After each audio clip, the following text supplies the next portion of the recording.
Hi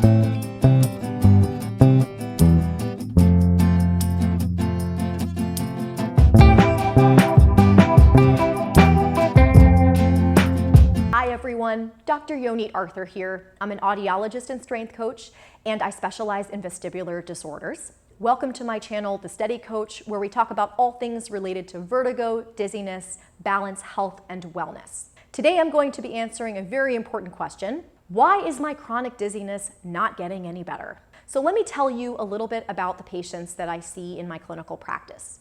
These patients have been through the medical ringer. They have been poked and prodded through every possible type of test. They have seen many different subspecialties of doctors. They've seen audiologists, neurologists, ENTs, and goodness knows who else. Many of them have even gone to vestibular rehabilitation therapy before. Some of them have gotten better and some of them haven't. The thing that they have in common is typically they are eye and ear exercise Olympians. And if you're here on YouTube looking at dizziness, you probably have looked at or done, or both, VOR exercises before. So VOR exercises are exercises that train the reflex that connects your eyes to your ears. And the way that reflex is supposed to work is when you're looking at an object and then you move your head, your eyes will move in the opposite direction so that you can maintain your gaze on that object. Sound simple? Yeah, it's not so simple for people who have dizziness, and the VOR is something that can be challenged and trained using a whole bunch of really interesting and creative exercises. Again, many of which you may have already been exposed to or done. The problem is this: where does dizziness actually happen? Dizziness doesn't happen in the ears or eyes. Dizziness happens in the brain. And to illustrate this, I'm going to tell you a little bit about how sensation versus experience works in general. So you have sensors all over your body. You're very familiar, I'm sure, with your 5 senses. You also have that 6th sense, which is that sense of where you are in space, proprioception and balance, which comes from your inner ear. Your brain is what puts all this information together.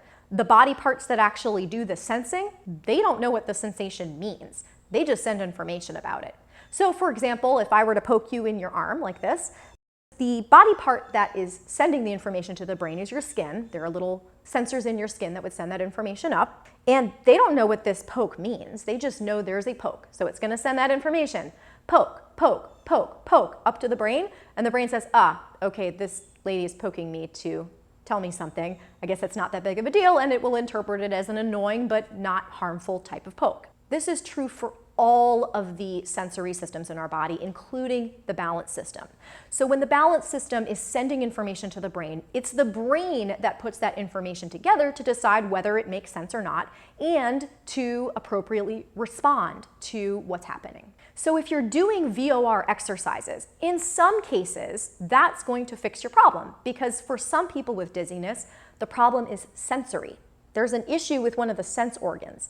And once one of those sense organs is realigned with the other sense organs and the brain is getting the information it needs in order to interpret things correctly, you're going to feel better. But what happens when the sensory organs are realigned or they're working okay, but the brain isn't interpreting that information correctly anymore? And that can happen for a variety of reasons that we're going to talk about. But what ends up happening is you're going to have the experience of something going wrong, even if the sensory systems aren't at fault anymore.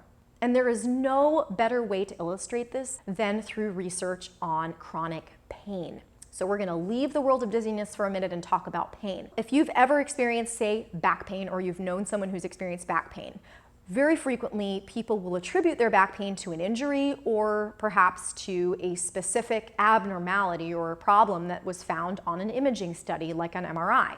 Very frequently, for example, people will say, I have a herniated disc and that's why I have pain. You know, there's a physical injury and my brain is now interpreting this physical injury as pain. Okay, well that would make complete sense, except the research does not actually support that theory. Because when they've studied this, they have found that over half of people with disc herniations have no back pain. So what does that mean?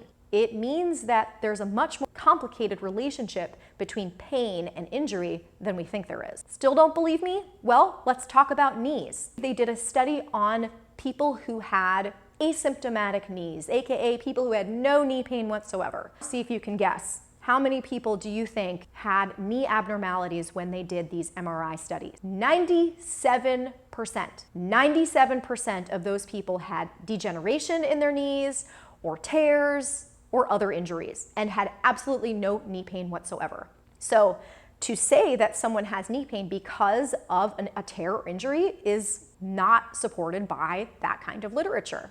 And finally, if you need a little bit more proof, they've done the same thing on hips. In hips, they found that 73% of people with no hip pain or problems whatsoever also have abnormalities on MRI scans. So all of this put together tells us that what we experience in our brains, what the experience that we have in general throughout our lives, doesn't necessarily correspond to the information that our body is sending up to our brain. It's the brain that interprets the information and creates the experience. So going back to our dizziness example, if we're training our ears and eyes, ultimately we are to some extent training the brain. But if you're only training that particular reflex, those particular types of things, and you're not addressing the other contributors that your brain has in creating this experience of dizziness, you are not going to get the results that you want. For those of you who have done vestibular rehabilitation therapy and are still not feeling better, this may be the part that's missing. So let's talk about the factors that affect your brain's sensitivity